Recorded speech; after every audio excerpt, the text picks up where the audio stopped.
تاریخ کے سب سے امیر شخص کی حیرت انگیز جیو پولیٹیکل حکمت عملی اور اس کی وراثت کے اس تجزیے میں خوش آمدید۔ چلیے سیدھا اس بات پر آتے ہیں۔ اگر ہم ایک ایسے شخص کا تصور کریں جس کی سخاوت کے ایک معمولی سے عمل نے 3 بر اعظموں کی معیشت کو ہلا کر رکھ دیا تھا تو کیسا لگے گا؟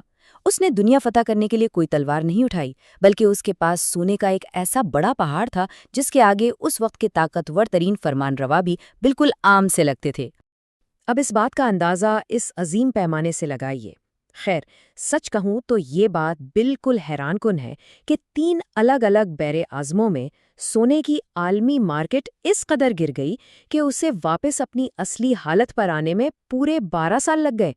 یہ کوئی چھوٹی بات نہیں تھی۔ یہ دولت کا ایک ایسا سیلاب تھا جس نے اس دور کے عالمی بازار کا پہیہ مکمل طور پر جام کر دیا تھا۔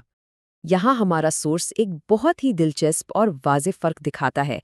ایک طرف یورپ اپنے ڈارک ایجز یعنی تاریک دور میں شدید تنگدستی اور جہالت کا سامنا کر رہا تھا، اور ٹھیک اسی وقت دوسری طرف ویسٹ افریقہ دنیا کے سب سے قیمتی وسائل جیسے نمک اور سونے پر اپنا کنٹرول قائم کر کے تیزی سے ترقی کی منزلیں طے کر رہا تھا۔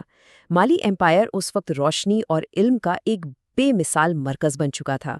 حصہ پہلا، جیو پولیٹیکل حقیقت، حج بطور حکمت عملی۔ اب آگے بڑھتے ہیں۔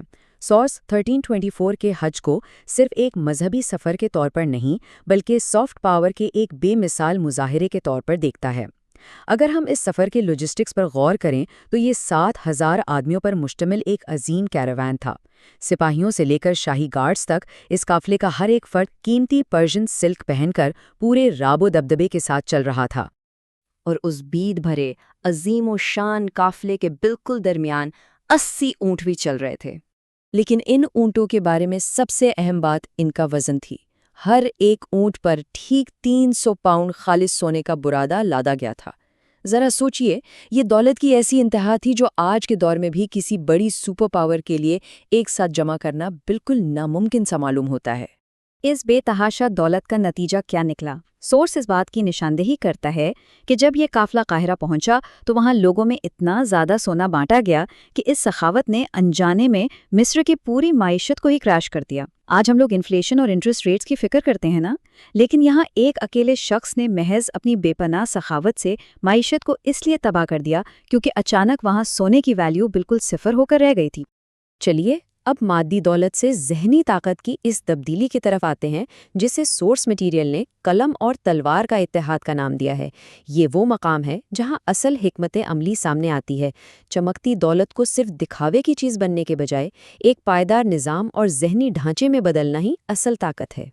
اس بات کی سب سے بڑی مثال یہ ہے کہ منسا موسیٰ اس سفر سے صرف یادیں واپس نہیں لائے، وہ اپنے ساتھ اندلوسیا اور مصر کے بہترین ماہر تعمیرات اور عالم بھی لائے، اور اس طرح انہوں نے ٹمبکتو جیسی ایک چھوٹی سی ٹریڈنگ پوسٹ کو ایک ایسے عظیم و شان شہر میں تبدیل کر دیا جسے اس کی علمی فضیلت کی وجہ سے افریقہ کا بغداد کہا جانے لگا۔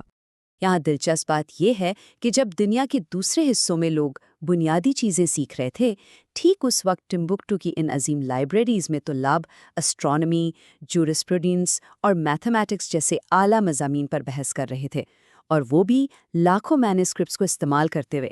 اصل طاقت اس ملک کے خزانوں میں نہیں تھی، بلکہ ان کے پاس جو بے مثال علم جمع ہو گیا تھا اس میں تھی۔ حصہ دوسرا، سنہری آئینہ، ایک تاریخی عکس۔ اب اس حصے میں سورس ایک بہترین دلیل پیش کرتا ہے۔ یہاں مغل طرز کی غلطی، یعنی صرف عیش و عشرت اور محل بنوانے کو ترجیح دینے کا موازنہ ایک پائیدار نظام بنانے سے کیا گیا ہے، جیسے کہ عظیم ٹریڈ یونینز، عظیم لائبریریز اور انصاف کا نظام۔ اگر کوئی سلطنت خود کو ایسے پائیدار نظاموں پر کھڑا نہیں کرتی تو وقت کے ساتھ اس کا وجود مٹ جاتا ہے۔ یہاں ایک نہایت ہی سخت اور مخصوص لفظ استعمال کرتا ہے۔